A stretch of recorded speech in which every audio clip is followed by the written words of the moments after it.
the class on white magic, and before we go into that, we'll include as part of this a question Joshua asked. It was on raise and initiation, but since it's talking about the teachings of the Tibetan, we'll include it in this lesson. My phone battery is about to go out, so I'm gonna go leave this session here. Oh, okay. Glad to have you here, Rick. Glad you're doing okay. We're doing great. Okay, Joshua quoted me this. Thus he goes from strength to strength. That's the disciple when he learns to kind of blend with his group. And all the time the hierarchy is aiding in his development and at the same time protecting the way from him until such time as glamour cannot reach him. This individual security of his is only reached between the time of taking the second and the third initiation. Prior to that, he's still regarded as a potential hazard and is unstable. After that, he may suffer from illusion, but there is no fear of his permanently turning back and reaching the left-hand path, and so perhaps in rare cases finding his way into the Black Lodge. The major liability of the average initiate is sloth or lack of speed. Ponder on that. Cute statement he makes there then. Now, what was your question on this, Joshua? Well, what it seems to me is he's basically saying that that it's not between, that you don't choose the dark path between the second and third initiation, that's the time when you're safe from it, or at least at a certain point. And he also makes the distinction that when you overcome glamour, you don't, that's when you're safe, basically. And, okay. and he makes another interesting sort of point there, is that even after you overcome the second initiation, there's still glamour until a certain point between the second and the third. Okay. Now he said he also seems to imply, though not explicitly state, that you could be a first degree initiate and permanently find your way into the Black Lodge. He doesn't put a cap on the backward. Yeah, I don't see that, because he talks about the two choices, and the two choices have to receive a certain degree of elimination before you can even make that choice.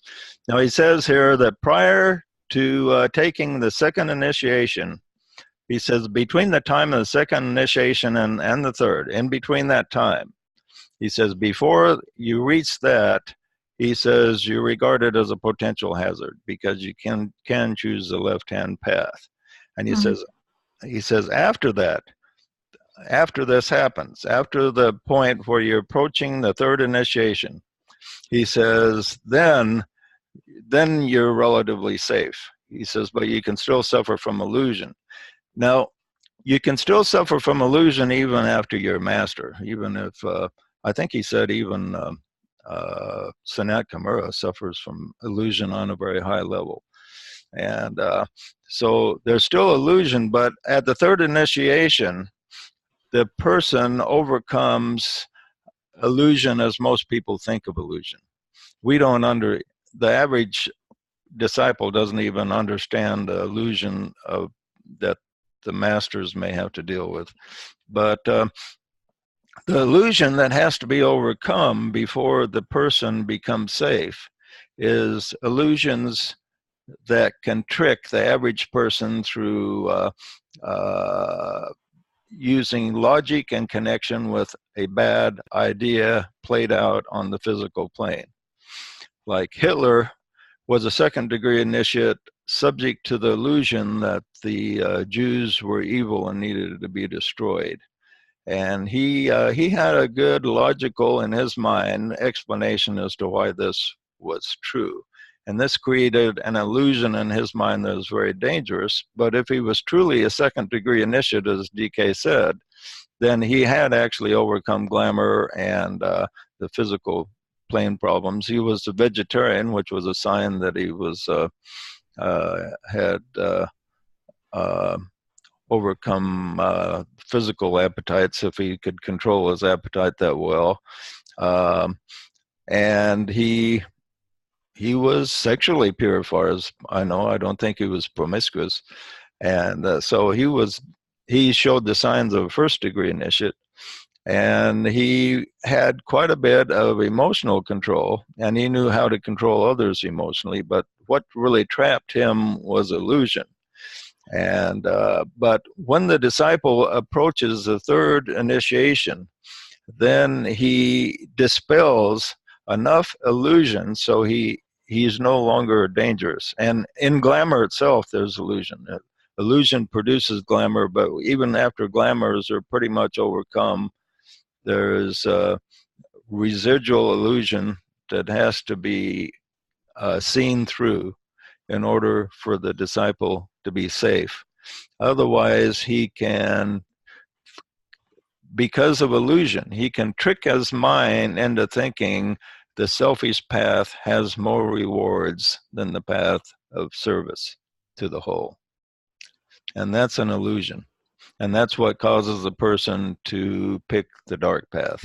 And that's like pure illusion. And some of these people that have picked the dark path have complete control over the physical, have very strong control over the emotional, but their minds are tricked into thinking that the selfish path will ultimately bring greater and quicker rewards. So it does bring quicker rewards. They're not tricked in that area, but they think the ultimate reward is more beneficial. Does that make sense? That makes sense. I'm not saying I disagree with that. I've believed in that idea that you as you've outlined it for years.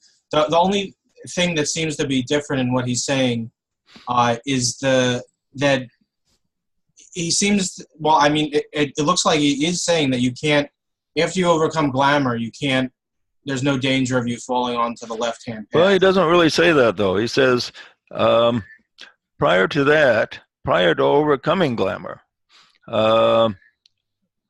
at the time, now you overcome glamour at the second initiation. He's talking about the time in between, he says. The time reached in between taking the second and third. So you overcome glamour at the second. So he's talking about going beyond that, in between the time, just before in other words, he's talking about the time just before the third is consummated. And that's the time that you reach either the point of safety or the point where you're choosing the dark path.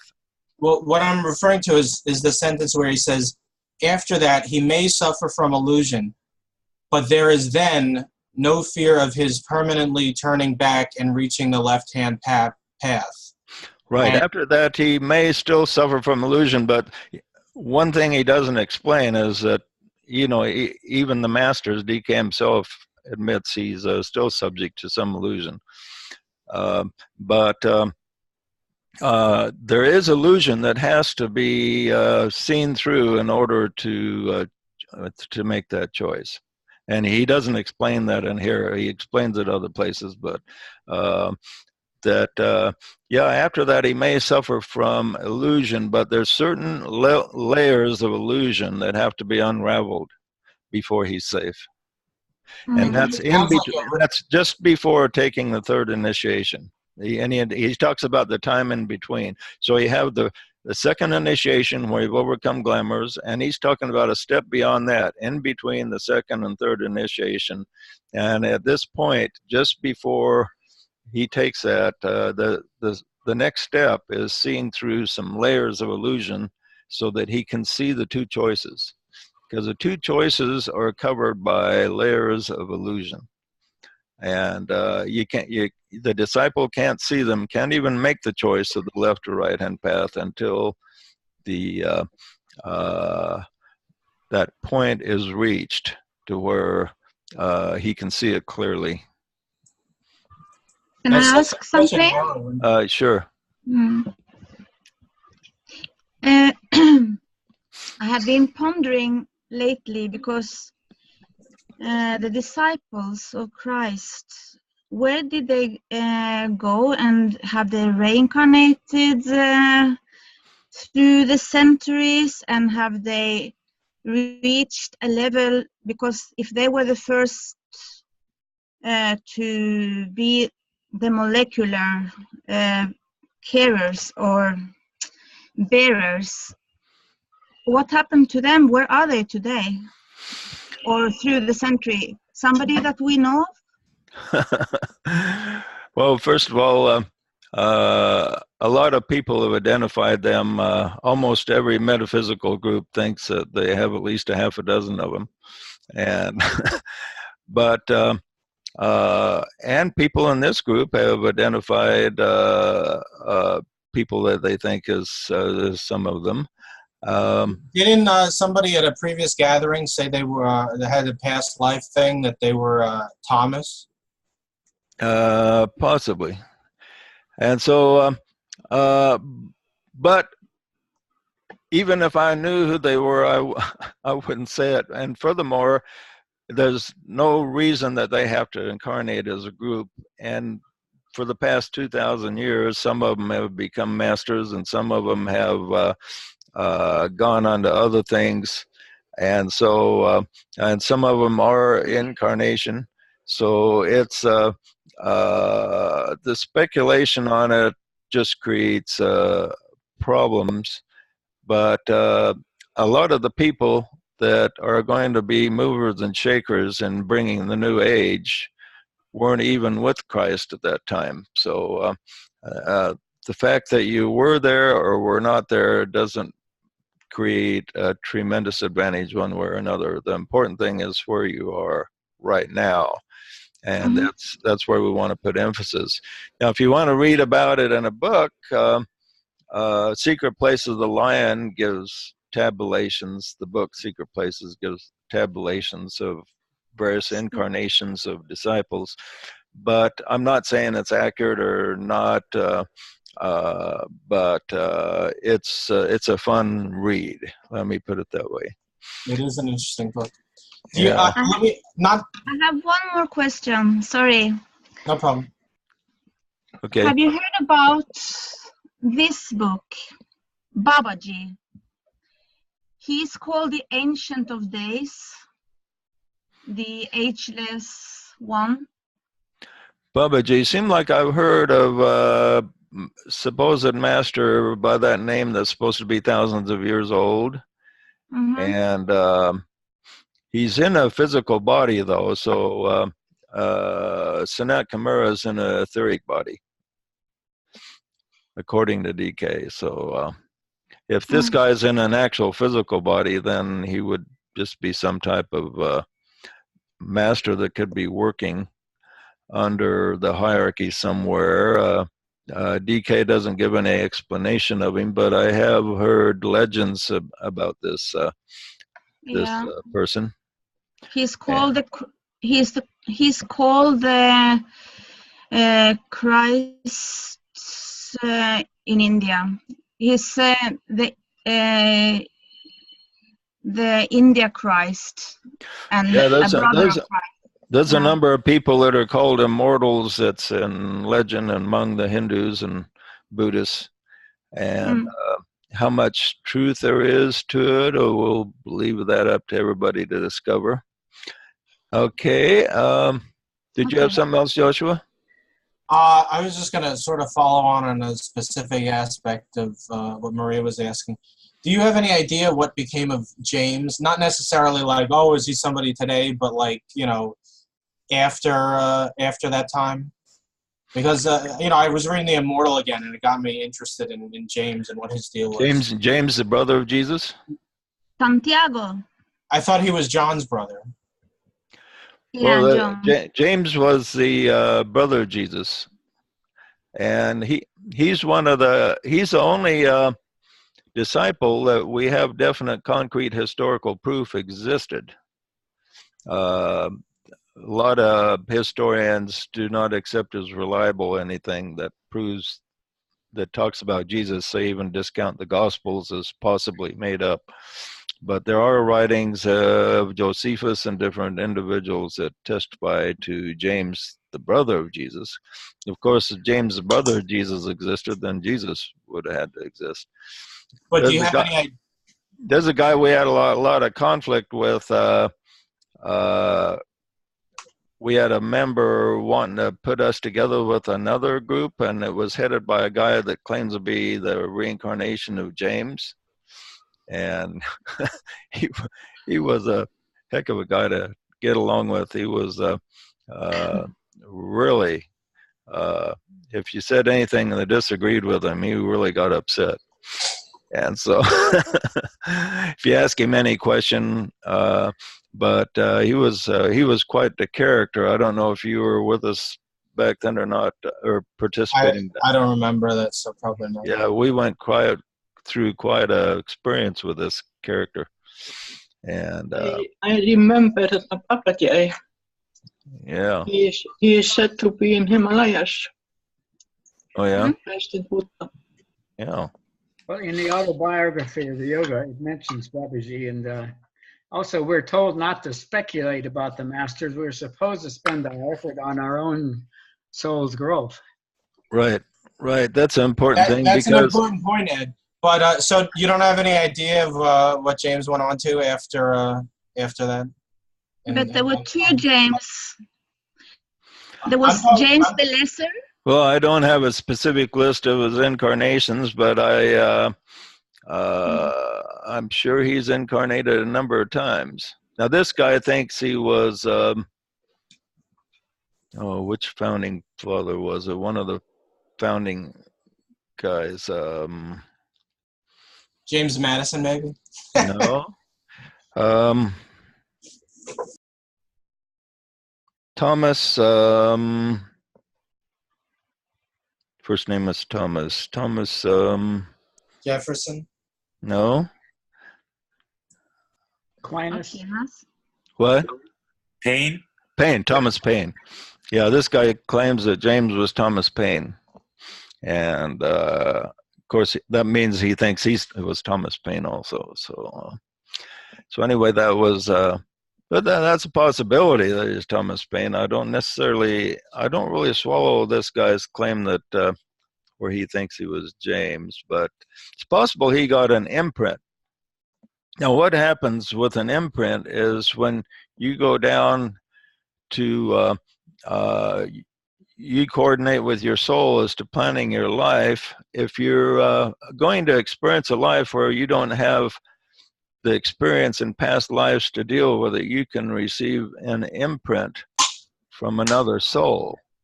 So let's suppose you were going to be a military leader, you might want an imprint from Napoleon. So even though you're not Napoleon, you weren't Napoleon, you could receive an imprint from him. And then if a hypnotist takes you back, you could actually recount the life of Napoleon, and you'd probably think that you were actually him. And that's why so many famous people, people think they were somebody famous from a past life, is because a lot of people get imprints of fairly successful lives. A lot of this is all the example of illusion. Yeah. Could be. Yeah, and a lot of people don't have any imprint at all. They just have a big ego, and they think that they were George Washington or Jesus or Buddha or somebody and come to save us all. And or all three. Yeah, right, or all three. Or maybe the Lord of the universe just come down in the flesh. And but when somebody makes a claim like this, you can be 99.9% sure that he's an illusion, and run, do not walk away from him. But okay, any other comments before we move ahead?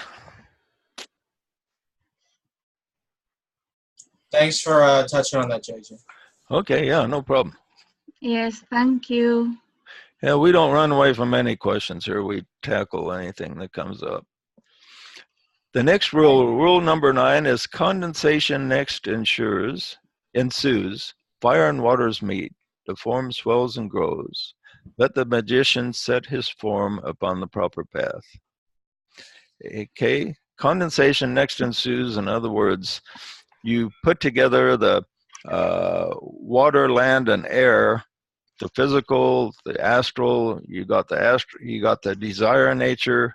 You got the energy going through your etheric body, like we did with our breathing. That's, our energy was actually going through the etheric body there, but we want it to go through in the proper ways. And then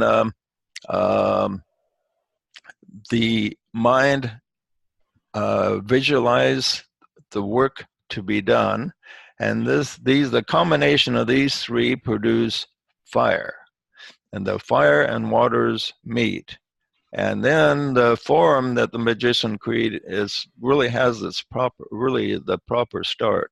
And then he says the form swells and grows. And then once the form begins to actually develop, once you actually see that, hey, this which we're trying to create, like say the molecule right now is what we're trying to create as white magicians. The form swells and grows. The final thing, as the form begins to take place, let the magician set the form upon its proper path. So in other words, say we're trying to create a human molecule, we could actually set it on the wrong path. So we don't want to do that. We want to make sure it's set upon the proper path. And he says the first and most important thing to do this, to make sure it's set upon the proper path, is to establish the purity of motive.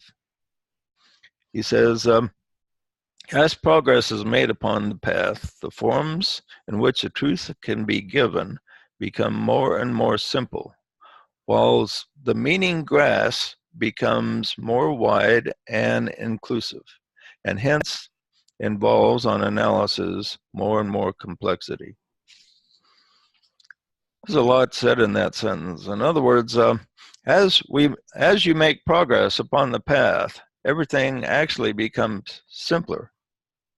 But which in truth, to actually teach it to others or anything becomes more complicated, because the person is seeing more things. And so and hence involved on, when it all comes down to it, it's a lot of complexity involved. So the mind in pure spirit sees simplicity, but when it comes down to manifesting in the physical, there's a lot of complexity. And speaking of complexity, he says that he points out that if you want to become a doctor, you got to go through many years of training, and it takes a lot of skill and years of learning to master a profession here on the physical plane. So he says, what makes us think that we can just absorb spiritual essence and be a spiritual master just really quick? He says this takes a lot of effort and learning and application to be a white magician, just like it does to be, say, a doctor on the physical plane, so to speak.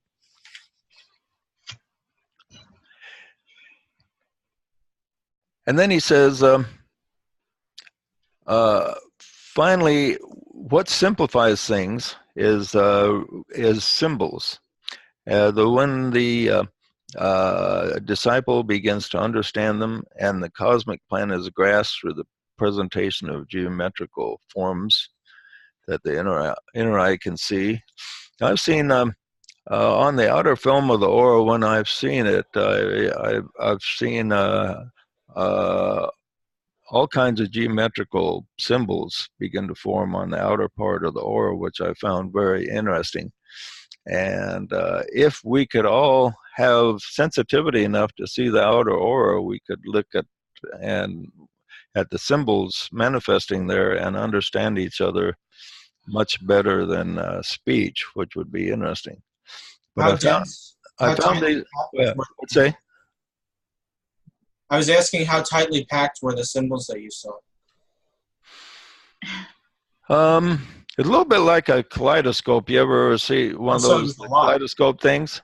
Yeah. It's a little bit like that, where you turn it and see all kinds of new forms being created. And it was a little bit like that. It was wasn't just one or two. It was a number of different symbols there in my outer aura.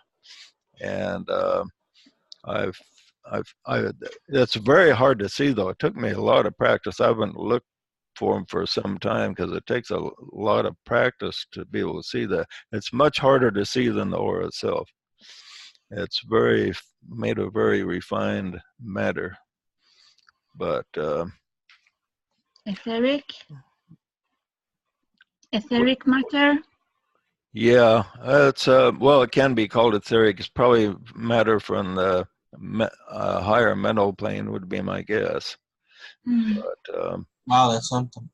yeah, but also sometimes just when you're meditating, you may see some symbols. If you see some symbols when you got your eyes closed, concentrating on your third eye, well, just pay attention to.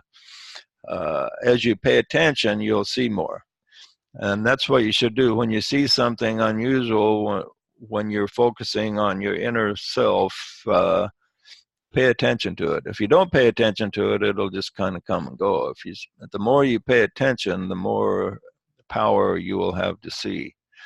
You don't really see something until you pay attention. And even after you're born, right after you're born, you cannot see right after you're born. You have to actually learn to see. That's one thing I found when I took people back to the day that they were born, is you actually have to learn to see. So you have to pay attention, even seeing regular stuff. As a little baby, you have to pay attention in order to learn to see your mother or father, a chair, your crib, or whatever. And fortunately, that happens pretty fast. Just takes several days before the baby starts seeing things reasonably good.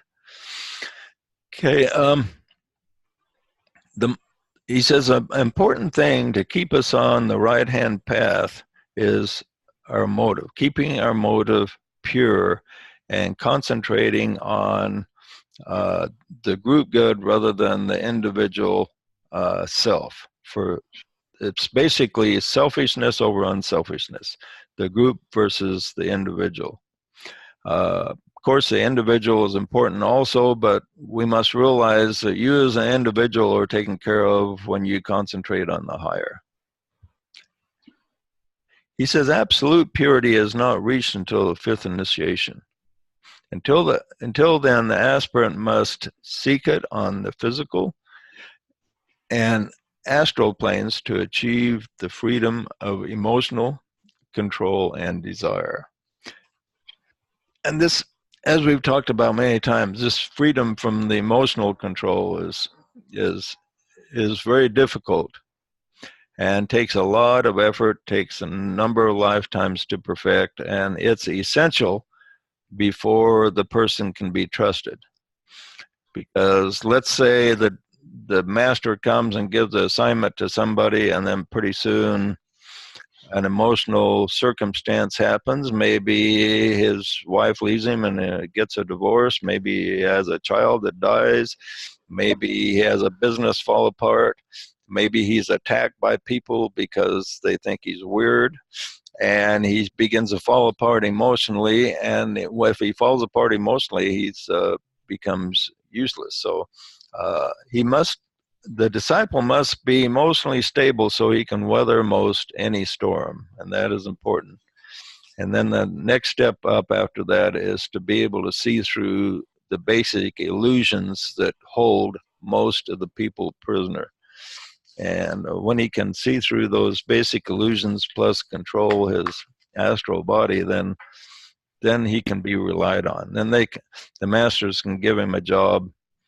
And now, when the masters give you a job, it's not necessarily a master coming down and saying, hey, I got a job for you.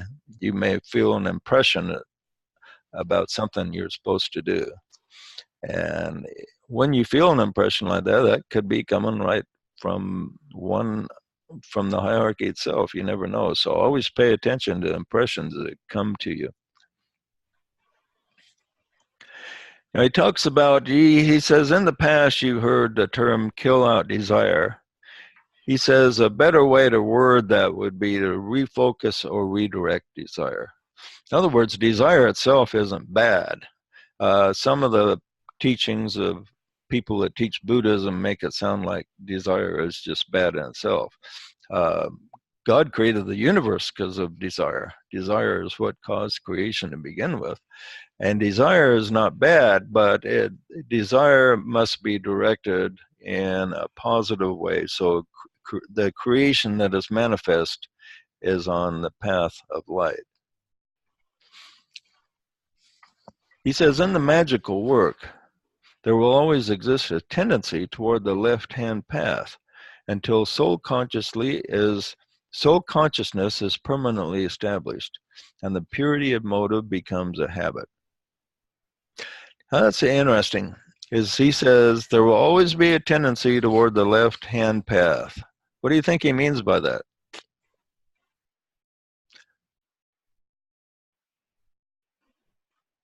That's if you don't direct your desire, you are also up to get what is the English word? Temptation. Yeah, that's true. And now there's another dimension to this, and that is that all of us, everybody in the whole planet, supports the left-hand path until they reach a stage of consciousness. Everything they create, everything they do is usable by the Dark Brotherhood for their purposes, and not focused completely on the path of light. In other words, the average human out there is in the dark. He doesn't know the left-hand path from the right-hand path, but he knows he wants to get ahead, and he focuses on the selfish side of life. And this is part of his evolution, but the left-hand magicians can use just ordinary people, and this is why they have so much power, is that they can instill in the mind, they can use the passions and their feelings and the self-interest of ordinary people to accomplish their ends if they get into positions of power. The only way to dissolve their power is for the workers of light to replace them as the voice, because people can pay attention to the soul. Everybody has a soul that is possible to contact. And he points out that one person that is in the light has power to create and manifest that's many times more powerful than those in the dark. Now, those in the light are slower in manifesting their creations because we're not attached to the physical plane. We're concentrated on the spirit, and the spirit works through complete freedom in creation. But on the material side, the Dark Brothers work directly with the material energy, and they have much more power to create much more swiftly. But on the positive side, when a brother of light comes and he begins to work with light, his lasting power is much more potent than the Dark Brothers. That's why they're, when a brother of light manifests and begins to make changes, they get extremely upset and do everything they can to destroy him and prevent him from accomplishing what he wants.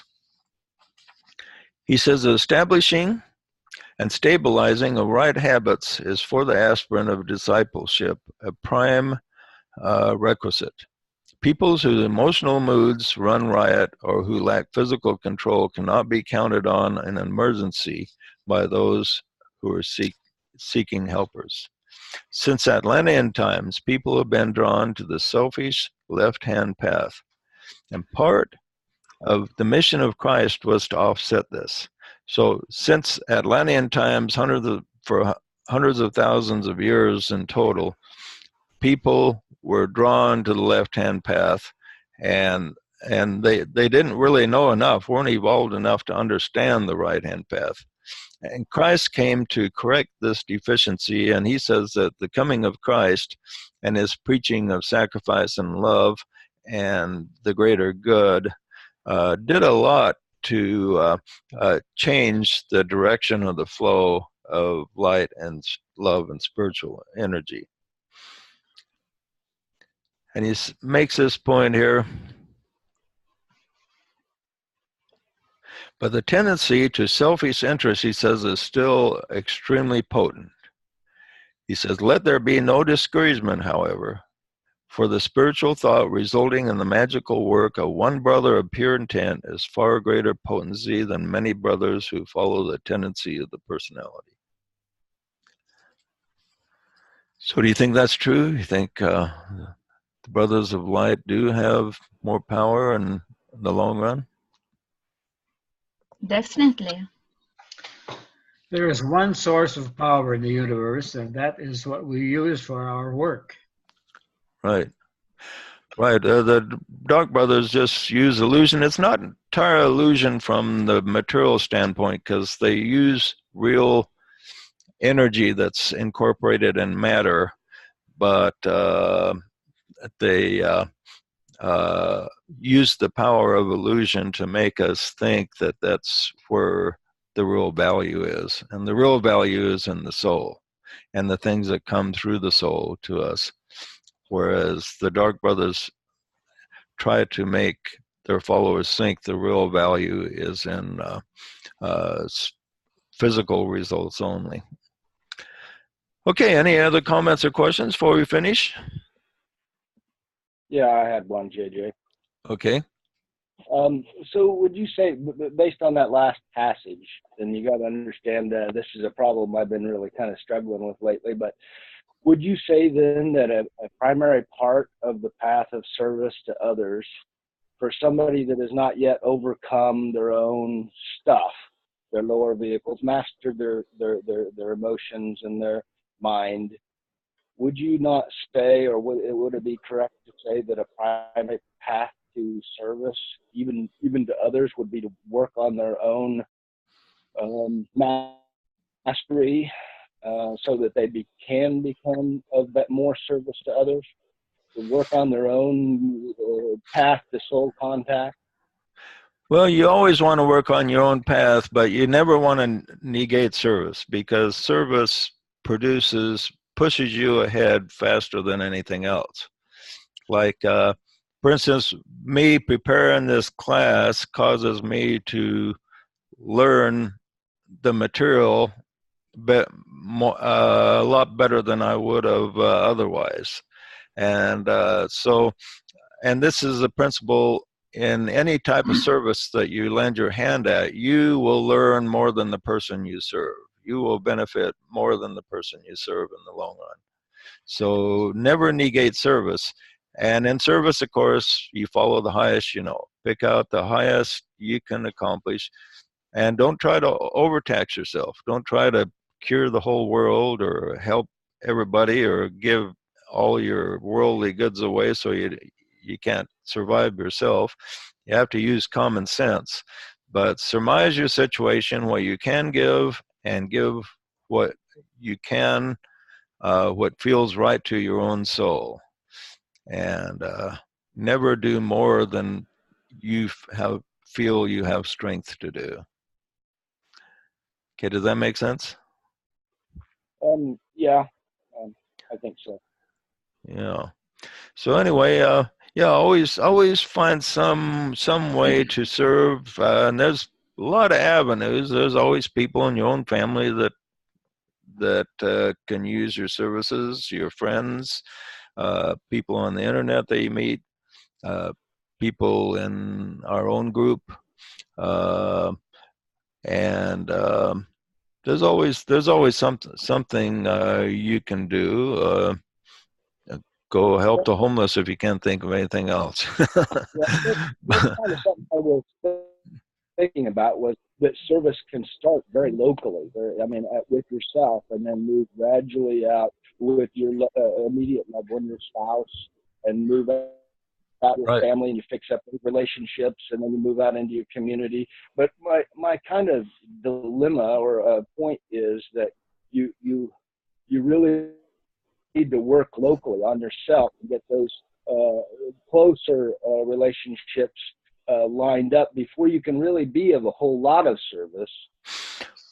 Well, right. There's It always, looks like- now you always have ability to serve. If nothing else, you can give a few dollars to some charity, you know, and you know that's going to help somebody as long as they distribute it fairly.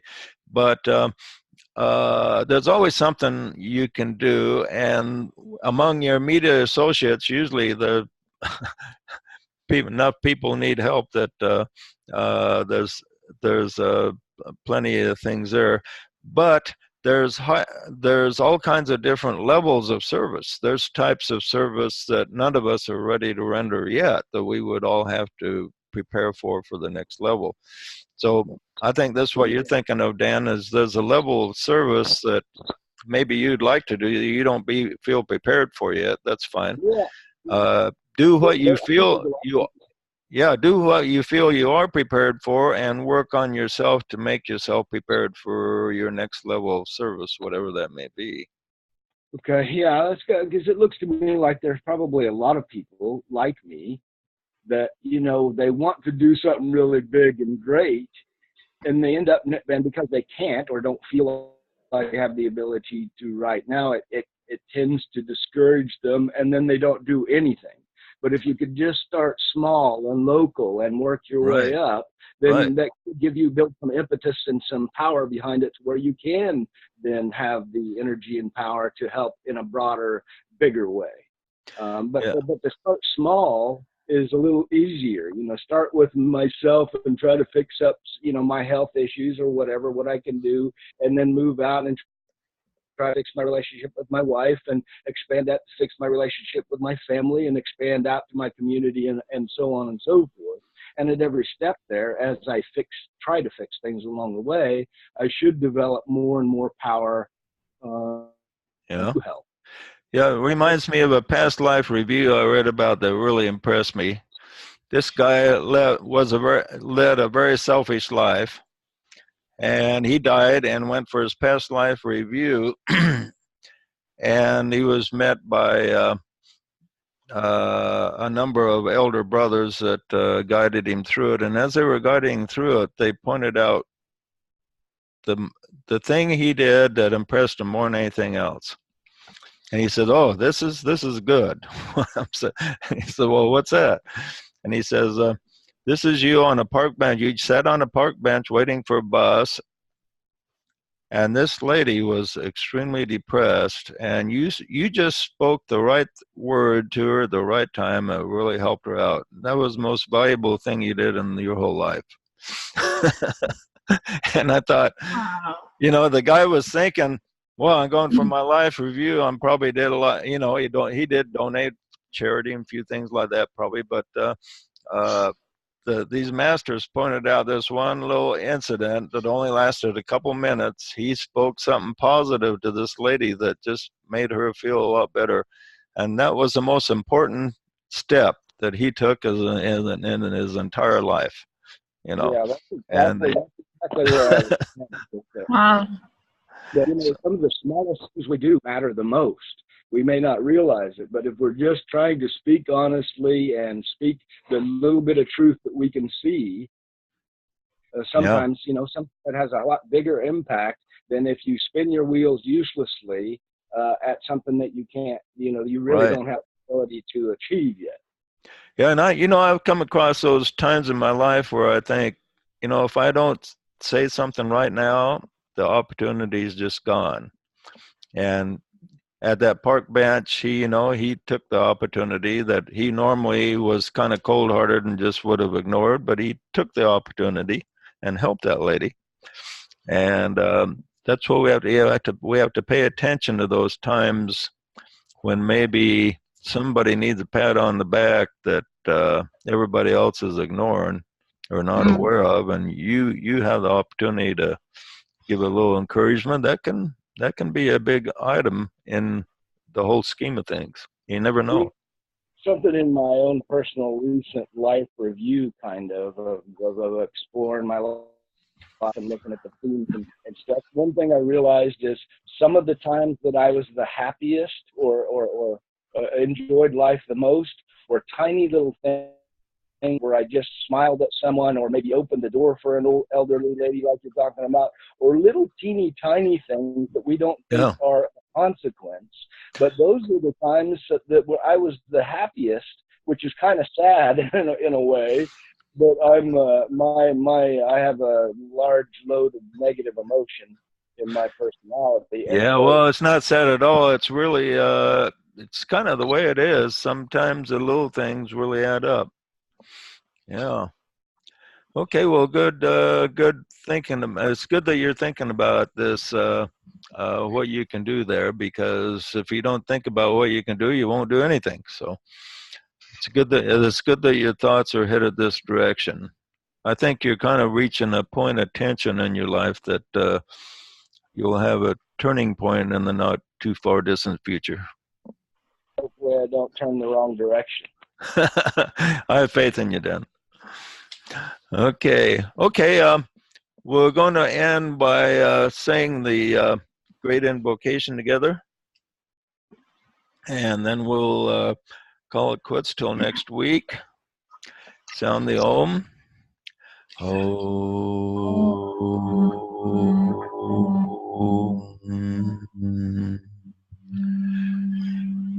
From the point of light within the mind of God, let light stream forth into the minds of men. Let light descend on earth.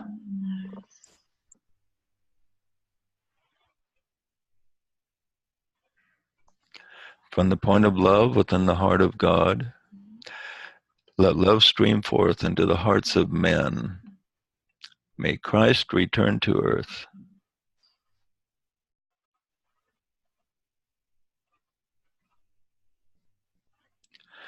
From the center where the will of God is known, let purpose guide the little wills of men, the purpose which the masters know and serve.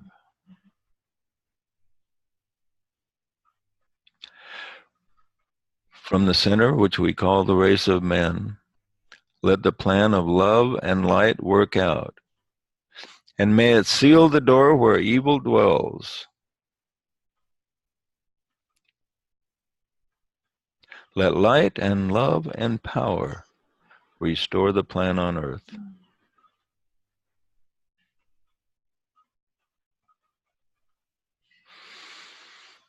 Om, om, om, om, om, om.